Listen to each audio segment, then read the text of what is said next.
नमो विष्णुपादाय भक्ति वेदांत स्वामी निधि नामिने नमस्ते सारस्वती देवी गौरवाणी प्रचारिणे निर्विशेष शून्यवादी पाश्चात्य देशतारिणे जय श्री कृष्ण Krishna चैतन्य Chaitanya प्रभु Nityanand Nityananda Shri Srivadata Tata Srivasati Gaur Bhakta हरे कृष्णा हरे हरे हरे राम हरे Ram Ram. Rama Rama Hare Hare.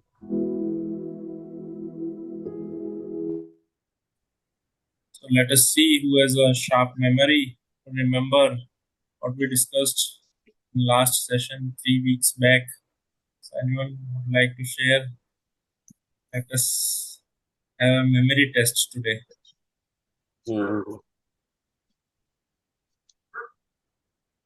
Yes.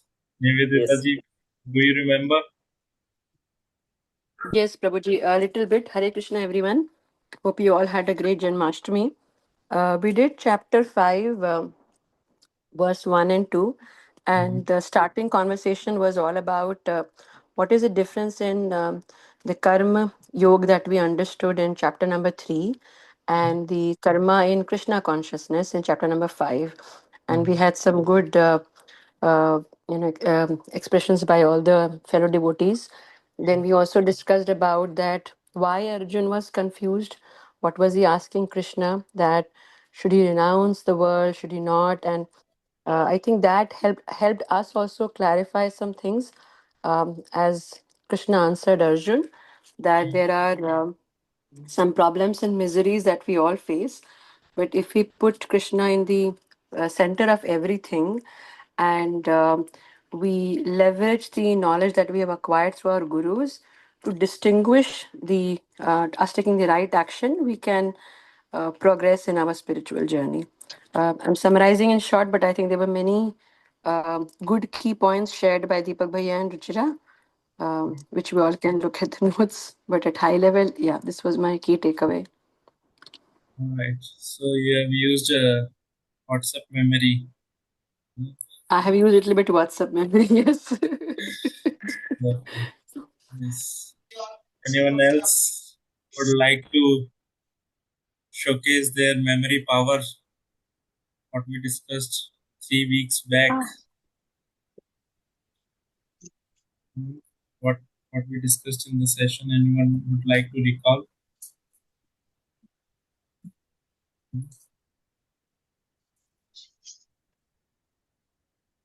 हाँ, एक वीक का ध्यान नहीं रहता है, 3 weeks का कैसे ध्यान रहेगा, right?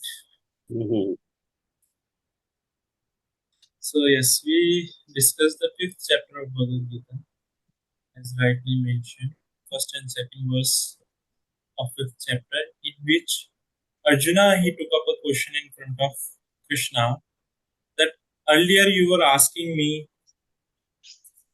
two things. He asked Arjuna to situate in Buddhi Yoga, which he related to renouncing the work. Karmana nibaddhante. Here in the 4th chapter, end of 4th chapter, the word that Krishna mentioned is yoga sanyasta karmana jnana sanchina samshaya atmavantam na karmani nibaddhanti dhananjaya. So here, as Sanskrit language is very contextual, so here the meaning that Krishna wanted to convey is reaction or the fruit of the activities will not be, uh, fructify, will not fructify. Whereas Arjuna understood it to be renouncing the work itself. Karmana nibaddhanti means renouncing the work itself. So he's asking, first you asked me renounce the work. Now you are asking me to work in devotion. So which one is Shreyas? Which one is beneficial? So answering to that, Krishna, he mentions renunciation of work and work in devotion. Both are good for liberation. Both are good for liberation. But among two, devotional service is better than renouncing the work. So that we understood in detail how acting in Krishna consciousness, performing work in Bhakti Yoga is far, far better than renouncing the work itself. So that in continuation to that, we will try to understand more in detail in today's session, verse number 3rd and 4th. So I'll just pull up the Bhagavad Gita.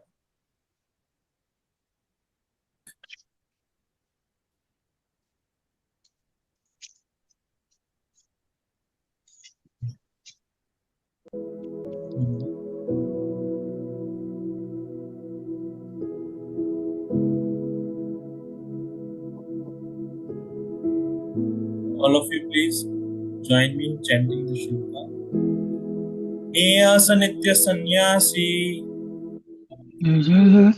Sannyasi yona dveshati na kanshati Yona diveshena sate nirdvando hi mahabaho nirvando mahabhavo kham badta sukham badhat pramuchyate.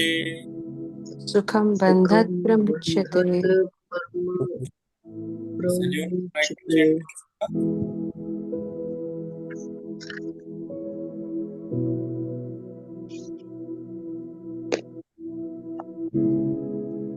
Trying to chant the shloka?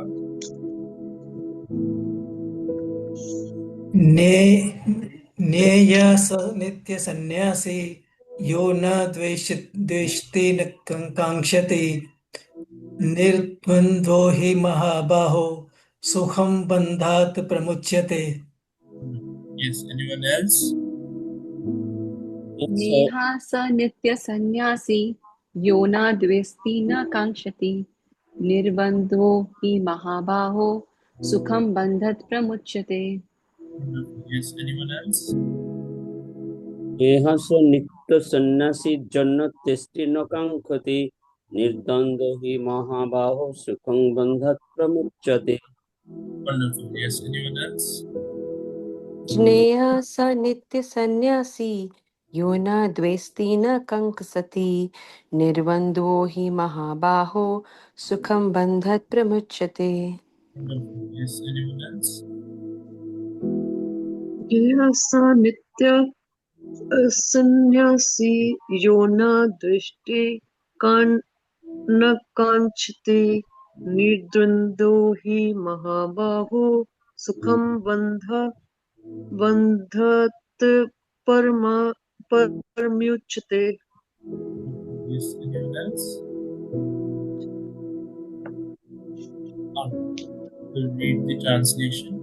One who neither hates nor desires the fruit of his activities is known to be always renounced. Such a person, liberated from all dualities, easily overcomes material bondage and is completely liberated. O mighty armed Arjuna. Purport. One who is fully in Krishna consciousness is always a renouncer because he feels neither hatred nor desire for result of his actions. Such a renouncer, dedicated to the transcendental loving service of the Lord, is fully qualified in knowledge because he knows his constitutional position in his relationship with Krishna. He knows fully well that Krishna is the whole and that he is a part and parcel of Krishna. Such knowledge is perfect because it is qualitatively and quantitatively correct. The concept of oneness with Krishna is incorrect because part cannot be equal to the whole. Knowledge that one is one in quality yet different in quantity is correct transcendental knowledge, leading one to become full in himself, having nothing to aspire to nor lament over. There is no duality in his mind because whatever he does for Krishna, being thus freed from the platform of dualities, he is liberated even in this material world. So there are very wonderful points are there that we can understand from this purport and translation. So here, Krishna, in fact, if you see when you read Bhagavad Gita, various places, Krishna he mentions who is a real sannyasi. What does it mean to be a sannyasi? Sannyasi is the one who wears the saffron robes, leaves away everything, and goes to the forest. That is the sannyasi. Or what actually a sannyasi is meant to do, or what a sannyasi is. That is what Krishna is explaining at various places throughout the Bhagavad Gita. Just like here in the 5th chapter, beginning of 5th chapter, we are reading. In the beginning of 6th chapter also he is mentioning. So at various instances, Krishna in this 2nd chapter of also, is it the pragna that we understood? Is it the pragna ki bhasha? Like that Arjuna, he was asking who is Sthita Prajna.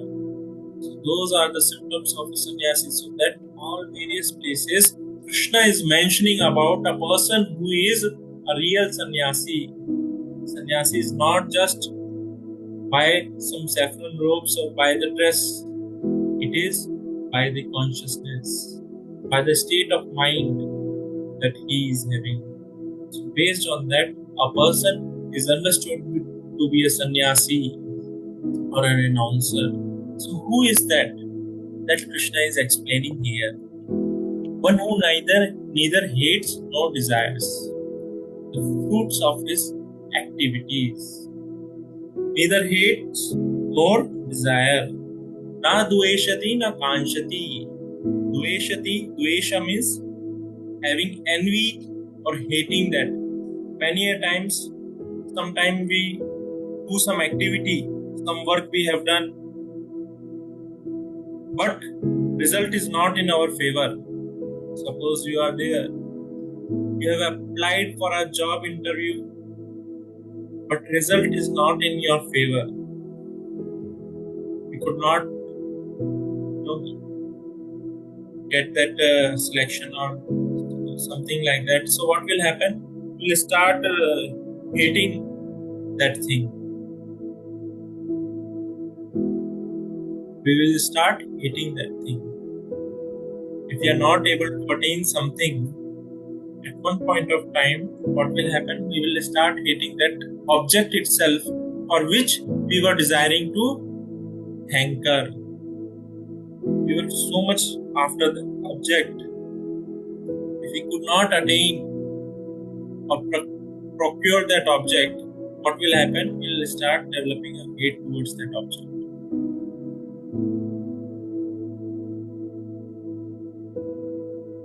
Second is desiring. Na dveshati na kanshati. Desiring or hankering.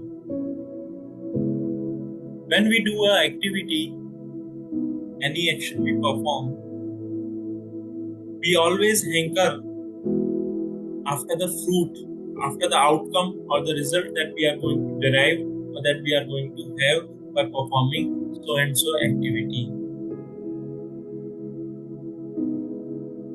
While doing these two things, either enjoying or appreciating or hankering after that fruit or hating that fruit or result, we lose the opportunity to relish the process itself.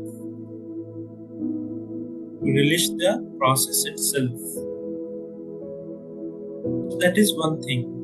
And second thing, what happens is, when we hanker after fruits of certain activities or when we hate, what happens? We develop a fruitive mentality.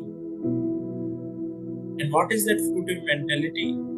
Fruitive mentality, if I get something, then I'll do something. But that fruitive mentality is so deeply embedded into our consciousness, we don't want to perform any work if we are not getting something out of it. Even for that matter, bhakti. Many a times you might have also come across Sometimes people they take up Krishna consciousness or process of bhakti, but if they are not getting rasa, if they are not getting enjoyment or taste, what happens? After certain time, they will leave it. They will leave it. Why? Because I'm not getting a kick. I'm not getting that happiness. I'm not getting that enjoyment. So why I should do this? Why I should do this? Whereas a real renouncer is one, whether he is deriving any happiness or he is getting any pain, he will simply do it for the pleasure of the Lord. He is free from all such dualities, and such is the example of gopis. Gopis, when Krishna to showcase, to establish the glories of the gopis, he enacted one pastime. And in that pastime, he had a very high fever, and various doctors where they visited how his fever can be cured. So when Krishna is getting fever, his fever is also not an ordinary fever. So he himself gave the solution. Only solution to this fever is if my devotees give the dust of their lotus feet, Pada Renu, that is the only solution, that is the only cure to my fever. That is the only cure. So Narad Muni, he arrived and he has been asked by Krishna that whoever gives the dust of lotus feet to Krishna, Krishna can be cured. So he approached, he heard that, Krishna, he stayed with Pandavas for a long time. Pandavas, they are the great devotees. So he approached Pandavas. Pandavas, they denied that, saying that how come we can offer our lotus feet dust, means our feet dust. He is our Lord. We cannot offer. He is a worshipable. How we can do that? It is a disrespect. So we will not do. So then they said, more than us, Lord Shiva, he is Parama Vaishnava. He is even more devoted than us. Why don't you go and ask him? So Lord Shiva also, he mentioned, no, how can I offer? He is my worshipable Lord. How can I offer my feet dust to him? He cannot give. So Lord Shiva also denied. And Lord Shiva said, go to Vrindavan. Gopis, they are even more, devoted than me. Then Narad Muni, he came to Vrindavan, and as soon as these gopis heard that Krishna has got fever, and that is the solution. What is the solution? To give the dust of the lotus feet of devotees. So immediately, without any second thought, without any hesitation, gopis, they took the dust and gave to Narad. They gave to Narad Muni. He was completely astonished. How come these gopis, they don't have fear of going to the hell, all these things? So he could not resist himself and he asked, don't you have any fear? By doing such act, you may go to hellish planet. You may suffer for this. You may suffer for the consequences of this sin. So gopis, they replied to Narad Muni, we are not at all bothered about ourselves. Our Krishna, he should get alright. He should be healthy. We are ready to suffer in the hell. If Krishna is happy, we are ready to suffer. So that is an example of a devotee who is completely situated in the renounced order. He neither hates nor desires for the fruits of his action. What is there for me does not matter at all for the devotee. That is the real devotee. Because these fruitive activities, as long as these fruitive activities are there in our heart is contaminated. Our heart is contaminated. Because of contaminated consciousness or contaminated heart, we are forced to perform fruitive activities. We cannot get rid of fruitive activities. But gradually, when we perform activities, actions in Krishna consciousness, one can come out or transcendence this cycle of fruitive activities, which is binding us to this material world, which is binding us into the cycle of birth and death. So what really happens when we come out of these fruitive activities? What does fruitive activities mean? Fruitive activities, we are performing certain action. In return, I am expecting something. In return, something should be there for me. This is what is fruitive activity is. So what happens when we are performing same work, but here the beneficiary is not we, his beneficiary is Krishna. Whatever fruit comes, it is for Krishna. Here, same activity we are doing. Suppose eating is there. Same activity we are performing. But the beneficiary is Krishna. Here, beneficiary is I myself, or I am the beneficiary. So what is happening? Where I get involved, that is what is fruitive activity. Means it is for me, for my pleasure, for myself, for me. That is fruitive activity.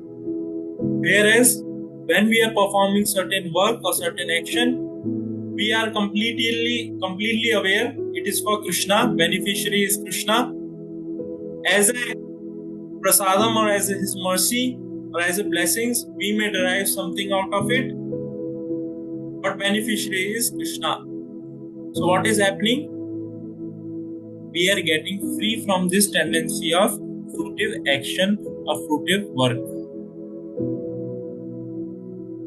We are situating ourselves in real transcendence, or we are becoming a real renouncer. We are becoming a real renouncer.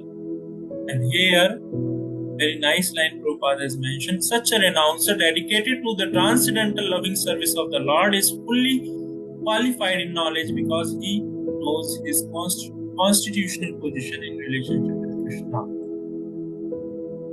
So, when it is possible, see, one is fruitive activity, one is working for Krishna or acting for the pleasure of Krishna or work in devotion. When it is possible, when there is love for Krishna is there, when love for Krishna is there. Just like if you see a mother, she prepares food for her child. Suppose that day she prepared certain quantity of food and child is very hungry. And top of that, that food, the delicacy, the food, the items that she has prepared is very, very favorite to that child.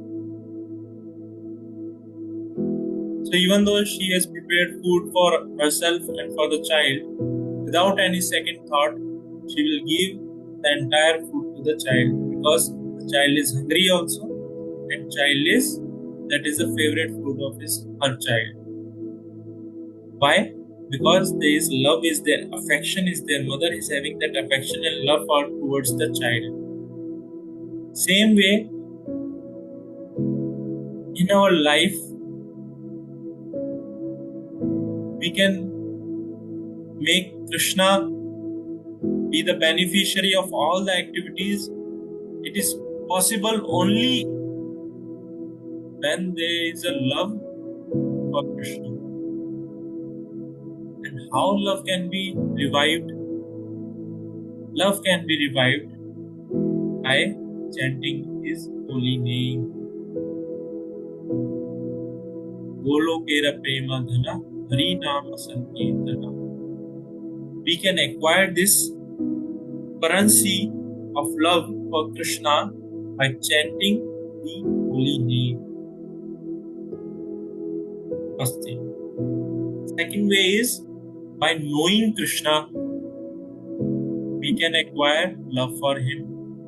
Just like if you want to love someone, to develop love for someone,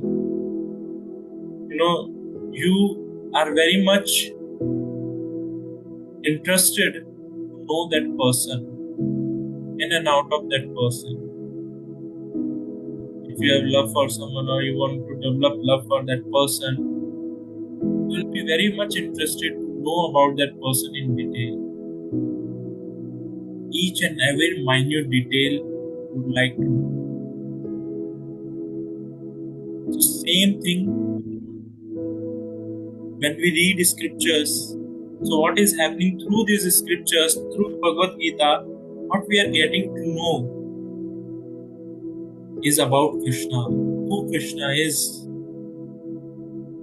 what he does, how he lives, this, that, everything about Krishna we are getting to.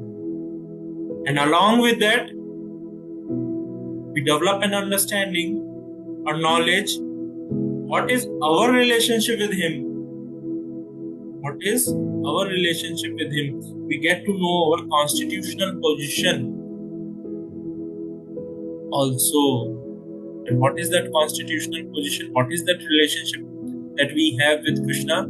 Is Jivera Sarupa Nityera Krishna Das. We are eternally, we are the servant of the Supreme Lord. That is our position.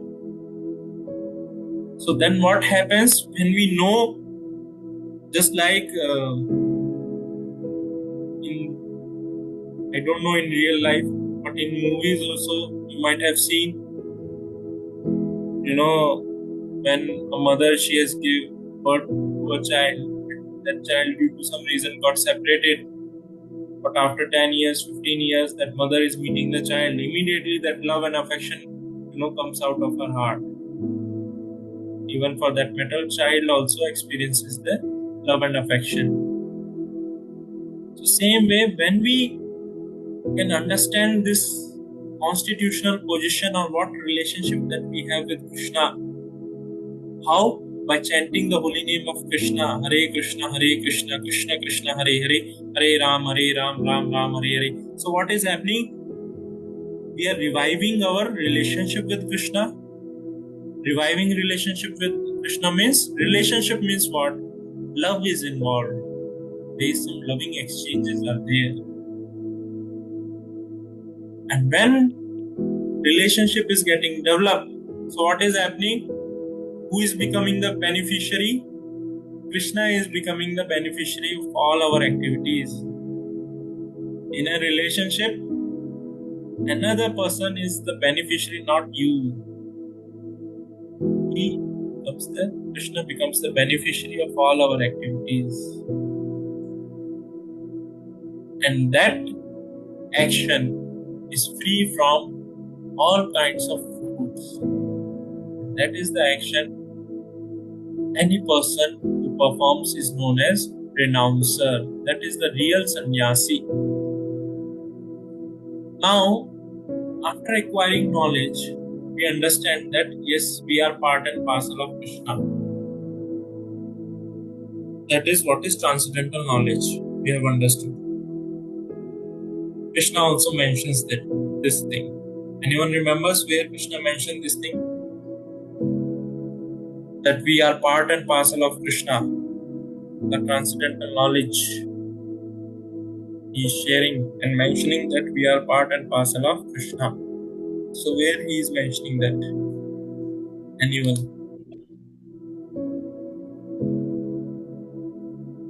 Prabhuji, almost everywhere. Almost everywhere, but specifically, very clearly and very specifically, Krishna has straightforwardly, Krishna has mentioned very recently, we have read also. So where is that?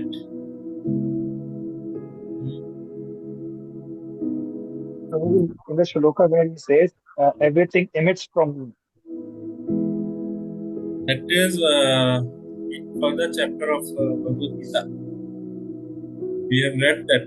Recently we have read that.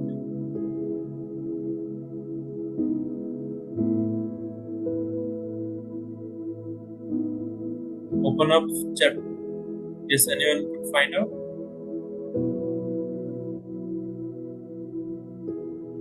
Hello? Fourth Yeah. chapter, 41 verse. 4th chapter, 41 verse. 40th Not verse, 41. sorry. 40th. Not 40th. Go little back. Open up 35th verse. Just read out.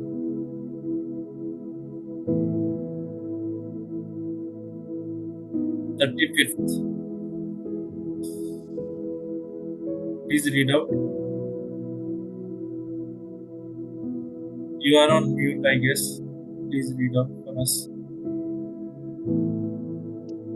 Please. यदिज्ञत्वा न पुनर्मोहम् एवं यस्यसि पाण्डव येन भूतानि असेनि द्रक्ष्ये आत्मे अथो मयि. Let her read translation. Prabhuji, I'm not having Gita book. 1 second.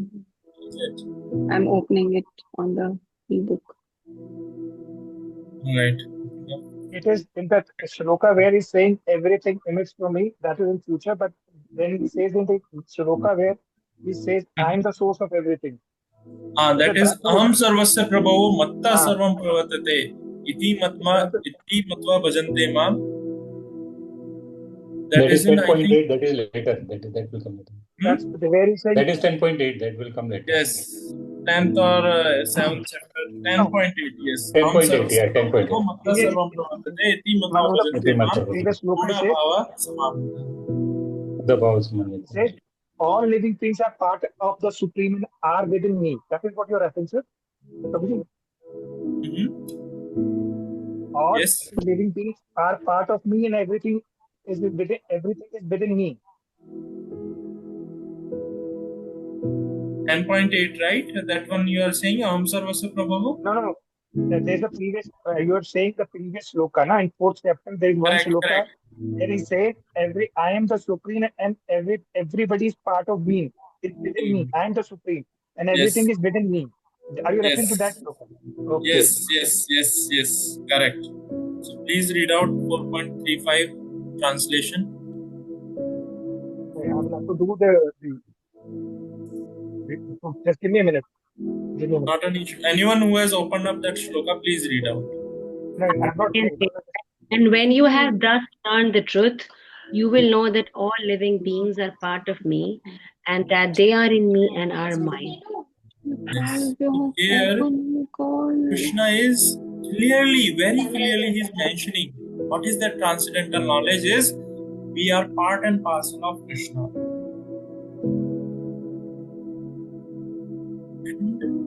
What is that? Here, Prabhupada is clearly helping us to understand one concept of oneness with Krishna. What is that concept of oneness with Krishna? You'll find various, spiritual organizations which claims that we are also Krishna. Krishna is there. You are also Krishna. I am also Krishna. He is also Krishna. My dog is also Krishna. Everyone is Krishna. Like that they claim. Like that they have this understanding. So what does actually oneness mean? We all are part and parcel of Krishna, no doubt about it. But in what capacity? How do we understand that? So for that, we can understand with an example or with an analogy. The analogy is, Prabhupada gives very nice analogy. Is just like a God gold particle is there, very small gold particle is there. That gold particle have the same quality to that of entire gold mine.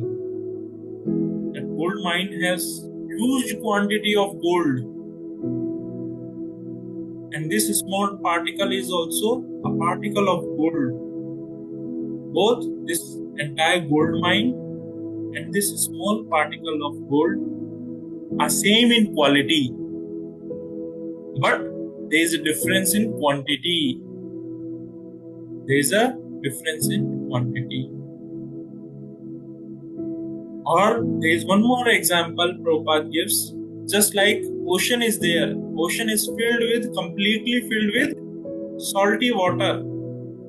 So a drop of water from the ocean is having the same quality to that of the water which is contained in the entire ocean.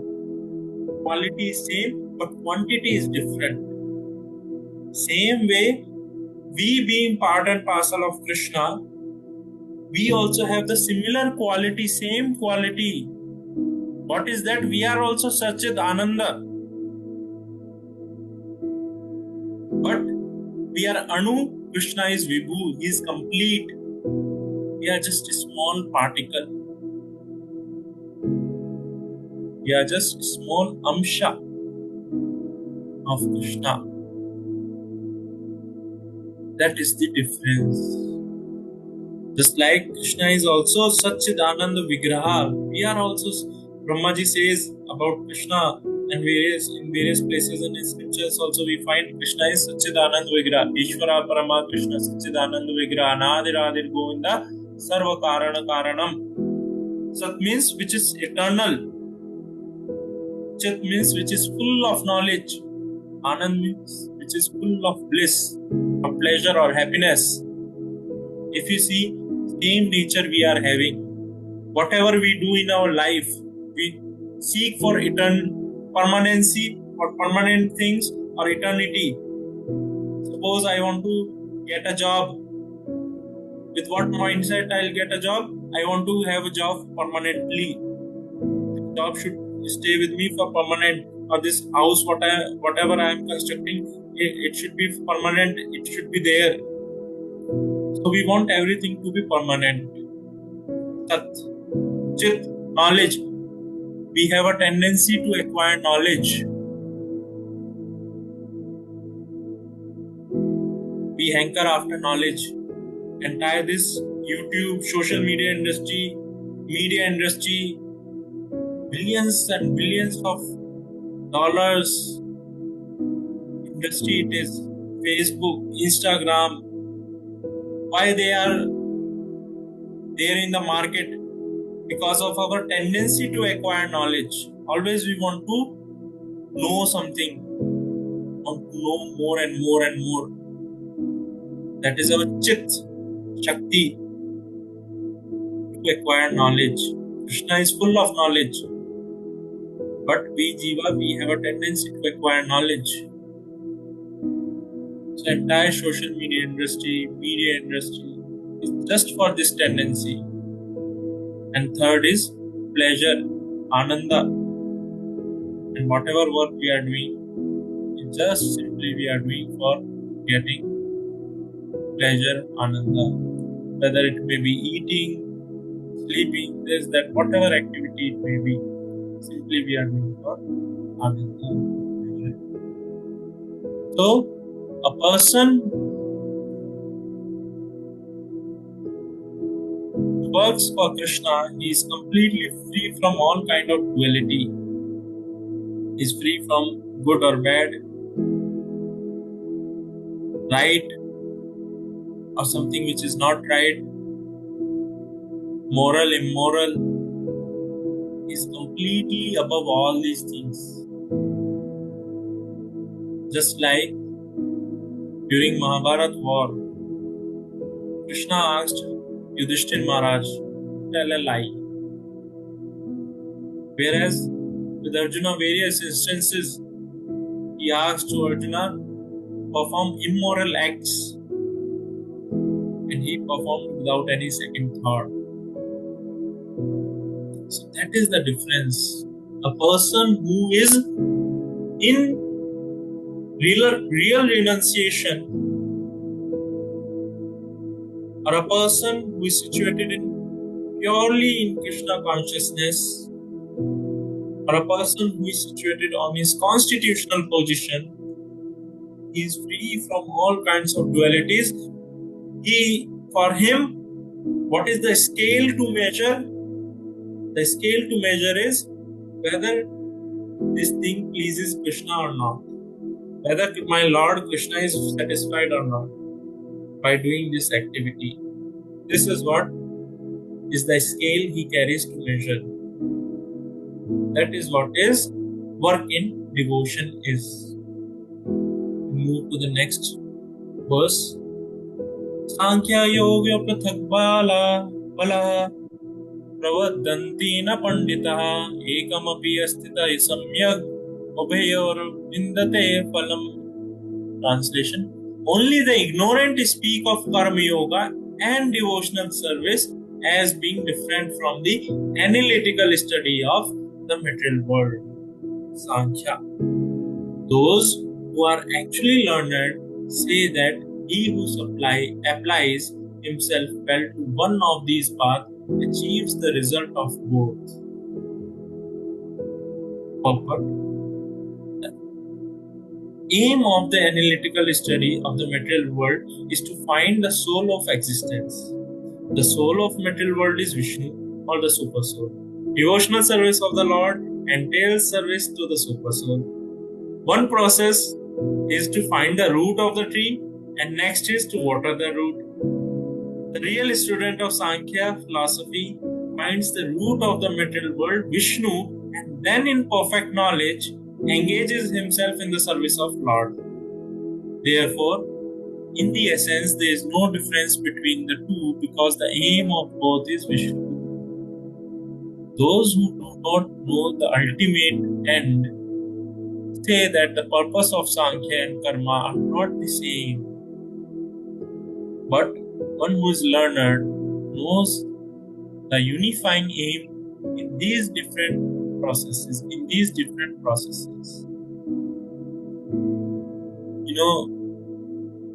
Throughout the world, there are various sects, various religion, people who follow various belief system, various faiths they are having. Somebody is following Christianity, somebody is following Islam, somebody is following Hindu, somebody is following Buddhist. They are following those particular faith, religion, and all.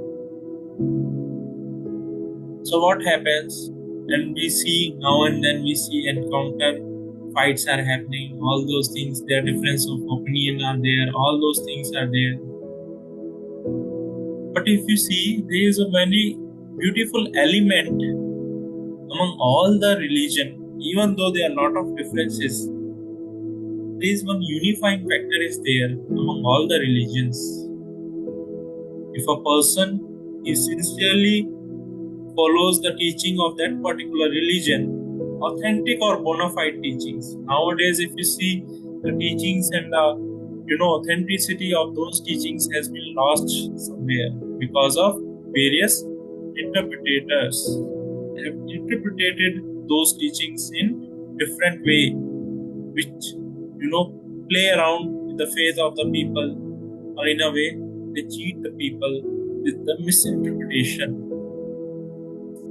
So if you see, even though there are a lot of differences are there is one very beautiful thing which unify all the religion is all the religion at core level. If you see at the core level, they teach you one thing. What is that? How to develop the love for that Supreme Lord, Supreme God. How to develop the love for that Supreme Lord. If you see Islam, they want to develop love for Allah. They want to develop love for Allah. In Christianity also, they want to develop love for that Supreme God. in Buddhist philosophy also, or in our Sanatana Dharma also. But a person who is very immature, is not mature sufficiently, he will see the differences and he will start fighting. No, this is better, that is better. No doubt, if we see as per time, place, circumstances, or the vastness of certain religion, for that matter, Sanatan Dharma, if we take up, Sanatan Dharma accommodates all varieties and types of people. It is not enforcing certain things. It gives that respect to the free will of the living entity. Whereas in other religion, that thing may not be to that extent. One may not find those things at that extent. What Sanatan Dharma offers. In Sanatan Dharma, there are a lot of scriptures where you may find people who want to, eat non-veg. How they can eat non-veg, that process is there. Because they are so much attached to eating non-veg, so that process is given. Okay, you want to eat non-veg, you eat non-veg and follow dharma, and gradually you make progress and advancement. A person who is completely elevated, a brahmana, what kind of route he should follow, that is also given. That is also given so nicely, it has been explained. So for each and every variety of people,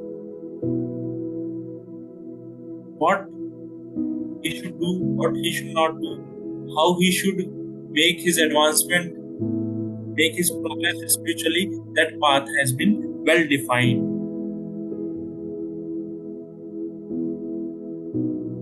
Whereas here Krishna is mentioning only the ignorant will speak of karma yoga and devotional service as being different from the analytical study of the material world. Sankhya, if we see from the word itself, we can understand. Sankhya means count. Sankhya means number is there, number is involved. So Sankhya philosophy or Sankhya, simply we can understand is, it means knowledge about this existence. There are various elements are there which comes together, and when they come together, this existence come into the place. And the study of those elements or that process is known as Sankhya philosophy or empirical knowledge. So when a person is acquiring this Sankhya yoga, Sankhya, understanding of philosophy, is understanding that at the core level, at the root level, will come to an end, understanding that the origin of all these elements is none other than Krishna. Krishna, he is the origin of everything. Sarva Karana Karanam. He is the cause of all causes, and he is the origin of everything. So then what will happen? After this understanding, he'll come to the conclusion that Krishna is all in all. So let me surrender to that Supreme Lord. Let me surrender to that Supreme Lord. In devotional service, what is happening? In devotional service, a person, he is very much aware that Krishna is that Supreme Lord and I am just his servant. I have to surrender to Krishna and I have to serve him, and I have to act in such a way that Krishna, he is satisfied, he is pleased with my actions, with my activities, my thoughts, by manasa, vacha, karma. I am acting in such a way that he is satisfied, he is pleased. By my mind, by my words, and by my action. Whatever I am doing, it is simply for the pleasure of the Krishna. That is the position of a person who is situated in Bhakti Yoga or in devotional service. Now a Karma Yogi, what does a Karma Yogi do? He is performing activity, and whatever fruit he is getting, that fruit is simply offering to Krishna. So if we see either this way or that way, the end result is same. One is direct. Suppose from here you have to go to Mumbai. There are various routes are there. Some routes will take some time, and there is different modes of transportation is there. Some may prefer, I can go only by two-wheeler, so let me drive two-wheeler 100,000 500 kilometer or whatsoever distance it may be. Some may have a more comfortable vehicle, that is car, so he may drive comfortably. Some may go by train, overnight journey, or someone may go by flight. So mode of transportation is different, but destination is the same. Same way, all this process, some process may take up little more time, or it may be little indirect, but the end beneficiary is Krishna. It is all for Krishna, for the pleasure of Krishna. You will attain the same result, but time is the difference. Time is the difference. That's why among all the process, the shortest or the quickest is devotional service, path of Bhakti Yoga. Other processes also will lead us to Krishna directly or indirectly, but it may take time. It may take time.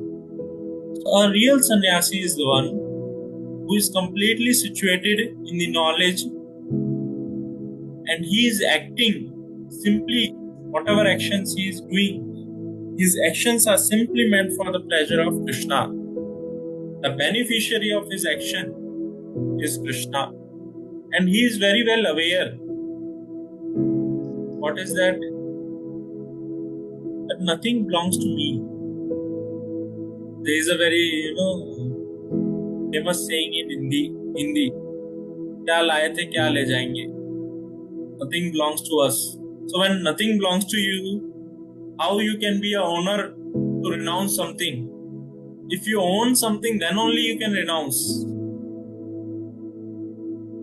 Then only you can renounce. Suppose I have a 100 rupee note given by so and so person. Suppose you have given me 100 rupees. I know very well that it belongs to you. So if I have to give this 100 rupees to someone, I have to take permission from you, I have to inform you or something like that. Any transaction is involved, you should be in the in that channel. You should be there. If I am not aware that this 100 rupees belongs to you, so I may say, I have renounced it, I have given it. But if I am very well situated, I have a presence of mind. So what I will do? This 100 rupees belongs to you, or I can give to someone else. It belongs to you, I will give back to you, or you decide to whom you want to give. I am not the owner. It is you have given me for certain purpose, or for whatever reason you have given it to me.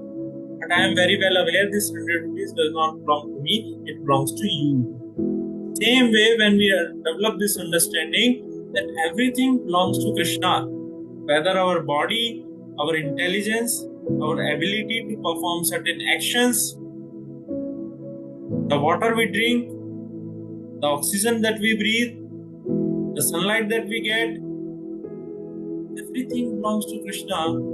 So what is that is there with me to renounce? It's just that I have to engage everything in the service of Krishna. That is the perfect utilization of the resources or the things that we have got in life. Just like government employees, they can understand this concept very well. You know, in government jobs or in some companies, they facilitate various facility to you. For what purpose? So that you can serve the company better. Suppose from company you have got a vehicle has come to your doorstep to pick you up and drop you to the organization, to the company. Now you are saying, no, you are saying to driver, no, let us go to sabji mandi, vegetable market. I'll go and purchase vegetable. Then let me go and pick up my child from the school. Let me do this, let me do that. Then driver will go to the company and say, this madam, this sir, he is utilizing this company's vehicle for his own personal work. So after some time, some kind of action may be taken against you, or you may be given warning, or some kind of prosecution may happen because of misutilization of the resources that you have received from the company. You have received those resources, those facilities, so that you can serve the company better. Same way, all the things that we receive in this spiritual world has been given by Krishna.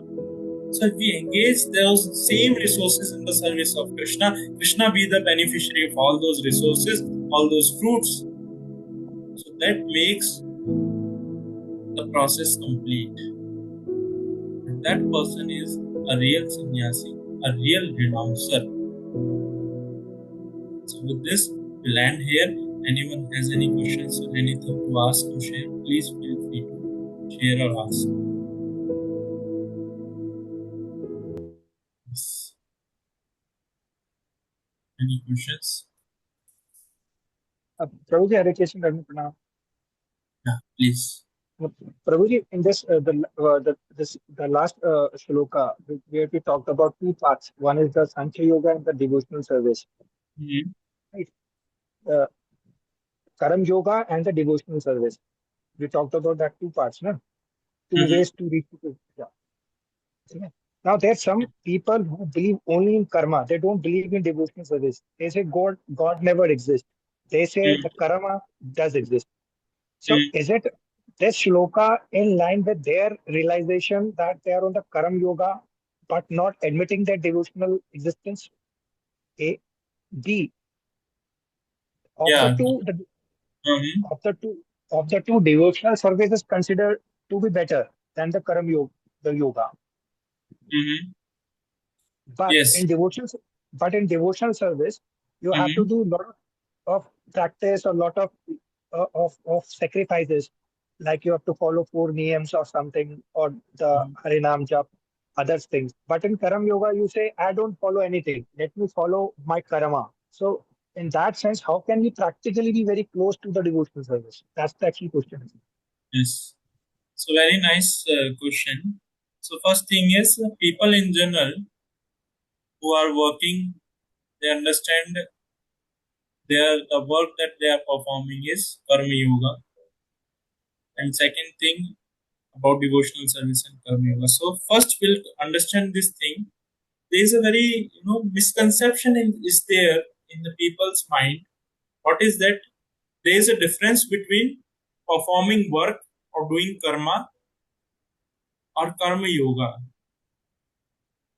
When we say yoga, yoga means what? Yoga means to link or to connect with that Supreme Lord. Yoga, this word has come from a Sanskrit word by name yuj. Yuj simply means to connect or to relate or to link with that Supreme Lord.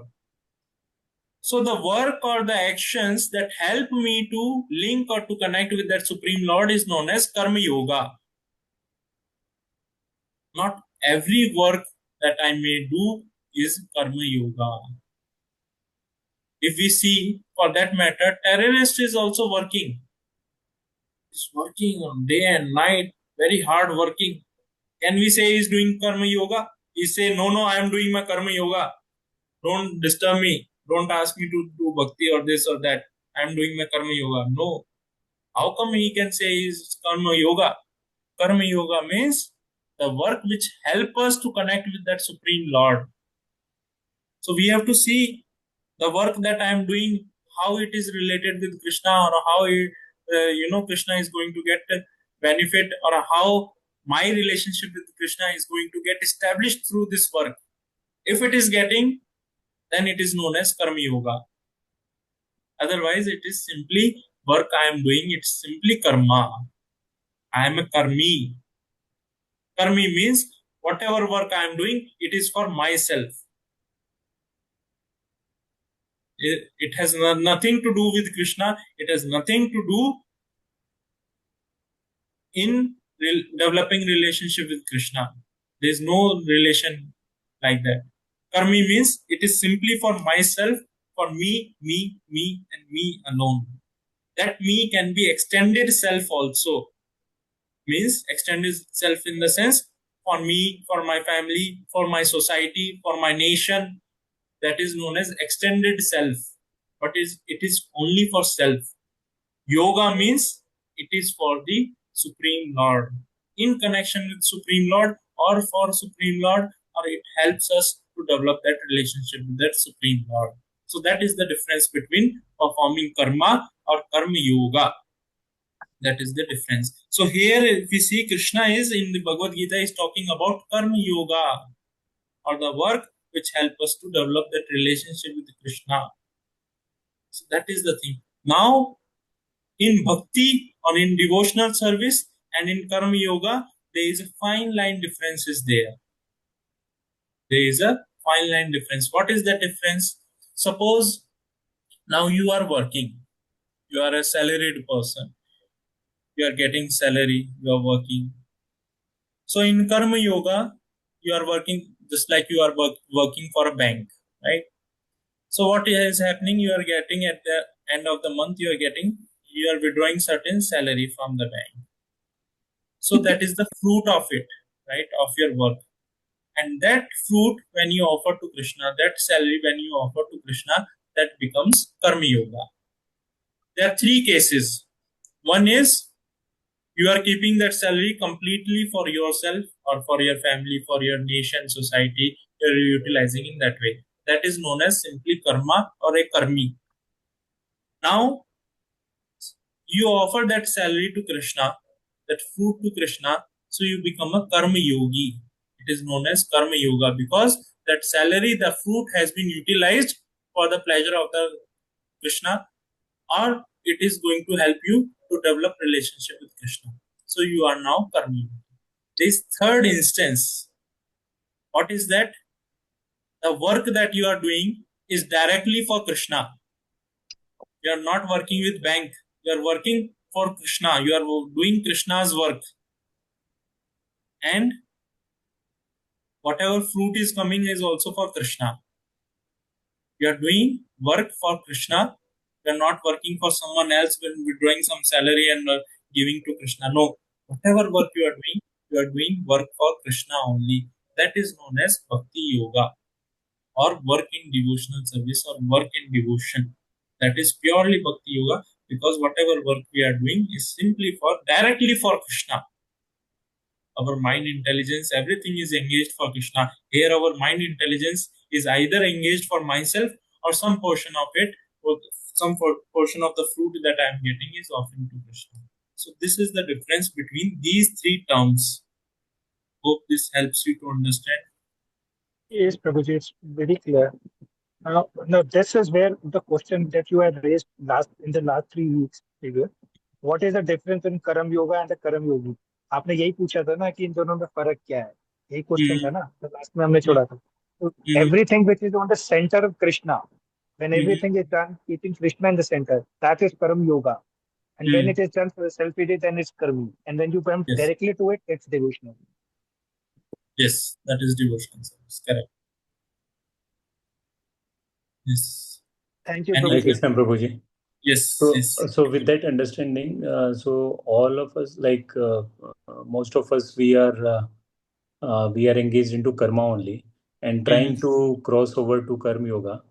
But if you look at, for example, you are there, so you are in bhakti yoga because you are directly involved into Krishna's service. correct? Mm. Yes, yes.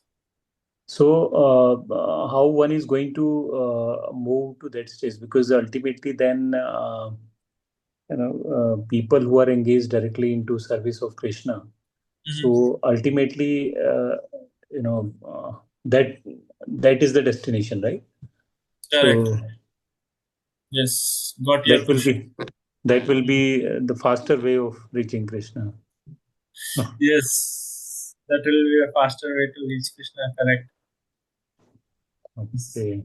So here, this is what Krishna is mentioning. No, only devotional service as being different. So if we see, now we are in certain situation. All of us are in our life. We are stuck in certain particular situations, right? So what Krishna sees is under that situation, what I am doing. This is what Krishna sees. Now, as you have mentioned, you are, working, you are performing your karma, all that. So under that situation, what are you offering that, you are trying to develop relationship with Krishna, or you are simply, no, everything is meant for my pleasure only. So this Okay. is what Krishna, he recognized. Under that particular situation, circumstances, what I am doing, this is what Krishna sees. And Okay. when we aspire to serve Krishna better, in more, better way, so Krishna will create situations in our life in such a way where we can serve Krishna in more efficient or better or desired way that we were aspiring for. Hmm. So Okay. Krishna, his scale is not like, you know uh, a person who is serving 24 hours Krishna, or a person who is able to take 2 hours of his time to serve Krishna. His scale is not like, oh, this person is serving 24 hours, this person is serving only 2 hours. His scale is like, this person has 24 hours, and all 24 hours he is given into my service. And this person, he has 24 hours, but he is busy in doing his actions, various actions or various work, 20, 22 hours, whatever it may be. Rest 2 hours is remaining with him.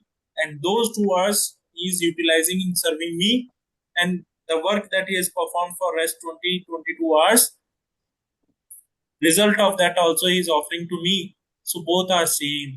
That's why one place Prabhupada says, he says, people who gives away 50% of their wealth to Krishna, they are the sannyasi. They are the sannyasi. They are as good as the sannyasi. That is practically not possible. But yes, we should try our best. This is what Krishna sees.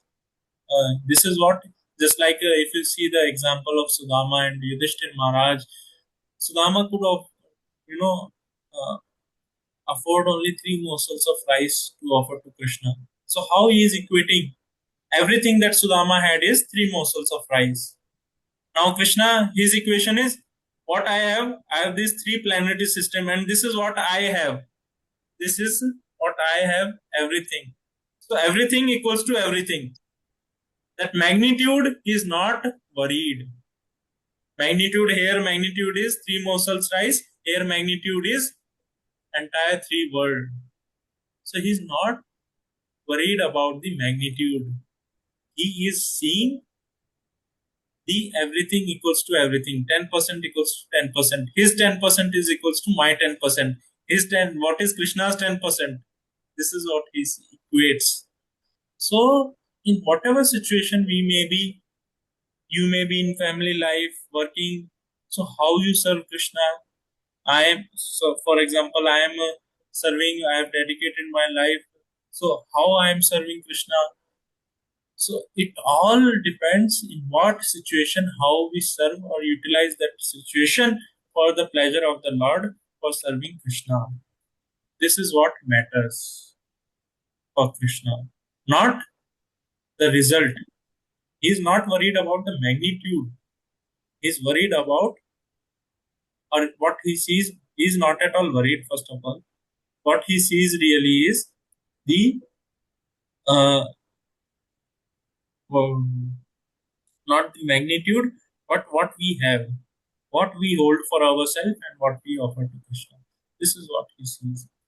So even though you are in family life, you are working also, if you are sincerely, serving, doing best of your capacity, serving Krishna in whatever way it is possible for you, just like chanting, attending classes, visiting Vrindavan, doing some services, this, that, in whatever way you are getting an opportunity to serve Krishna, best of your capacity, Krishna will recognize that.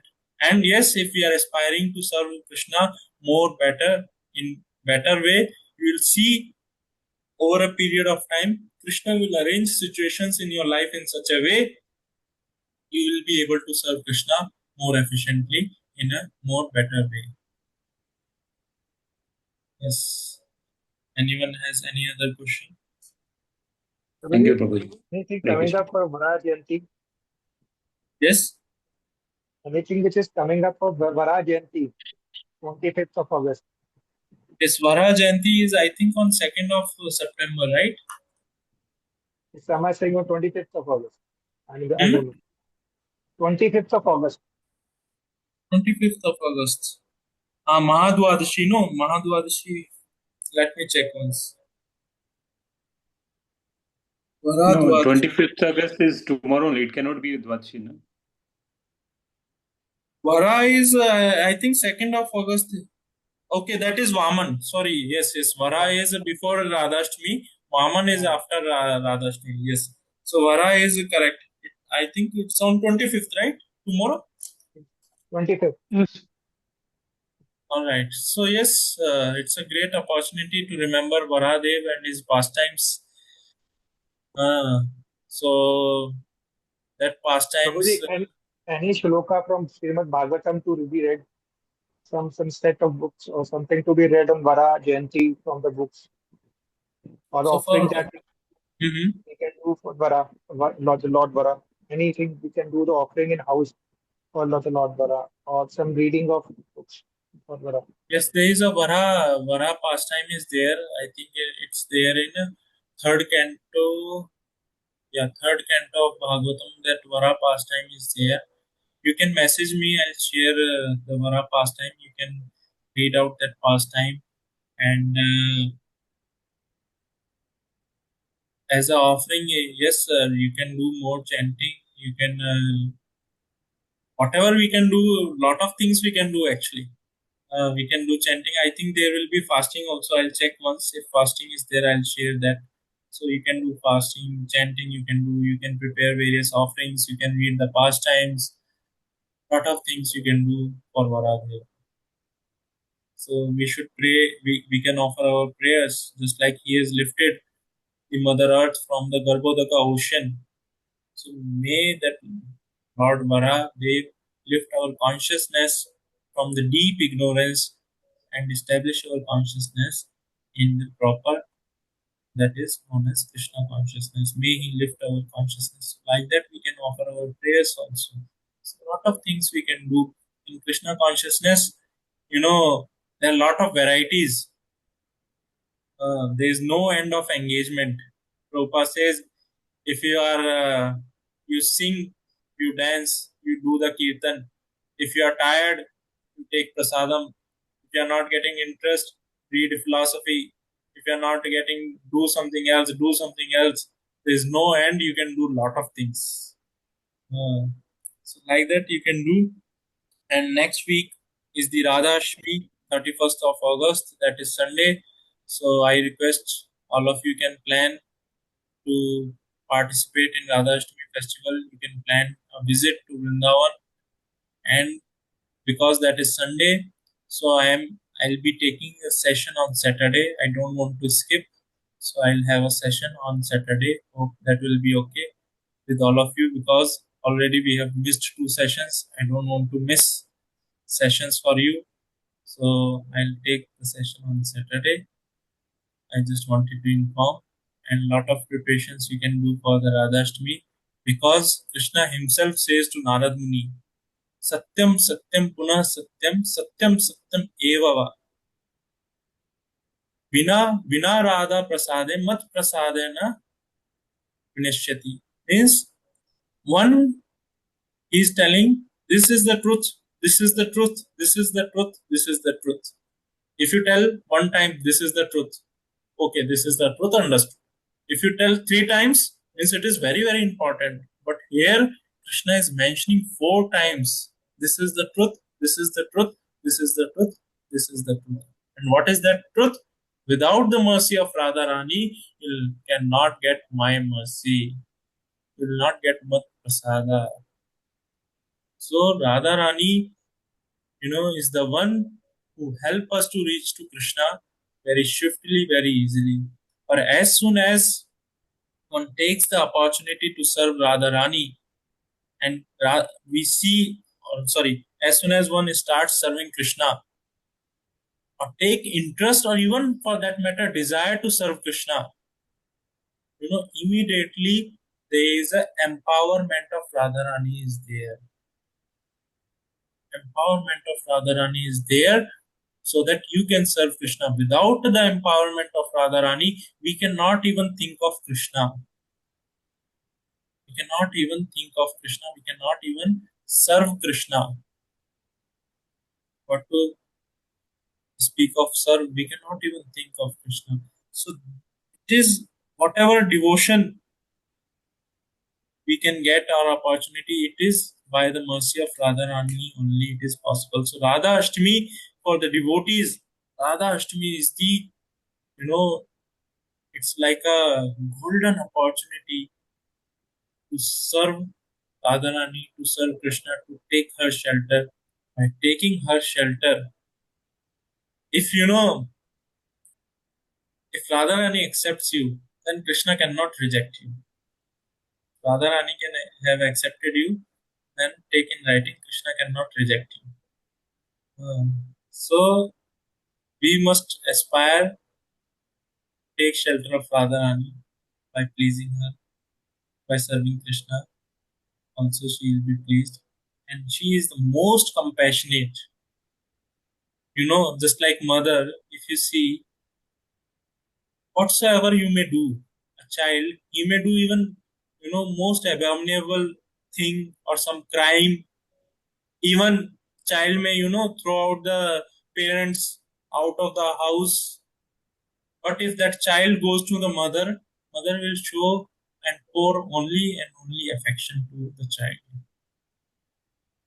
So, same way Radharani, she does not consider anything. She just see only the desire. Do we have desire to serve Krishna? Do we have that, eagerness to serve Krishna? She only sees the positive things in us. She is not at all even bothered about negative things. So Radharani, she is most compassionate, most merciful, and it's the only way, in a way, to reach to Krishna. So if we somehow, by our small endeavors, can please Radharani, our life is successful. Our life is successful. And the thing is, she is very merciful. To please her does not require anything. She is very, very merciful. And if you see this Hare Krishna mantra, Hare Krishna, Krishna Krishna, Hare Hare, Hare Ram, Ram Hare. In your life, in your life you can relate anyone of you. As soon as you have started chanting this mantra, your devotion for Krishna has gone to next level. Your devotion for Krishna has gone to next level. How come? Because this mantra meaning itself is what?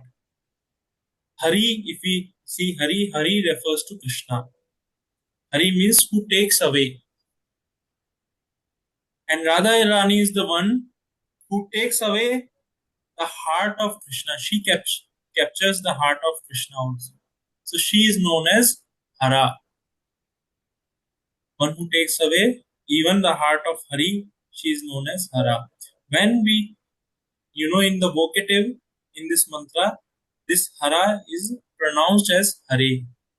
So what is happening? We are praying to Srimati Radharani, O Mother, O Hara, please engage me in the loving service of Krishna. So we are praying to Radharani, please engage me in the service of Krishna.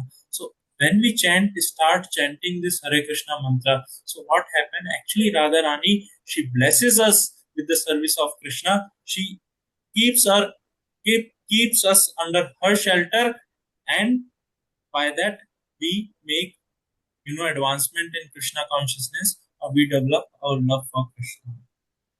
So Radharani, for her, each and every devotee is very, very dear. And for devotees, Radharani is also very, very dear. That's why you will see devotees, they are very, very fond of Srimati Radharani, and they take this opportunity to serve Radharani, to take her shelter. So we also have that opportunity. Next Sunday, 31st of August, is the Radha Ashtami. It's a golden opportunity for all of us to take her shelter, and under her shelter we can serve Krishna very easily and very smoothly. So with this, we'll end here. Srimad Bhagavad Gita ki, Jai. Prabhupada ki, Jai. Jai. Hare Hare Krishna, Krishna. Hare Hare Krishna. Krishna. Hare Krishna. Hare Krishna, Hare Krishna, Hare Prabhuji. Krishna. Hare Krishna. Hare Prabhu. Hare Krishna, Hare Krishna, Prabhuji. Hare Hare Krishna. Krishna.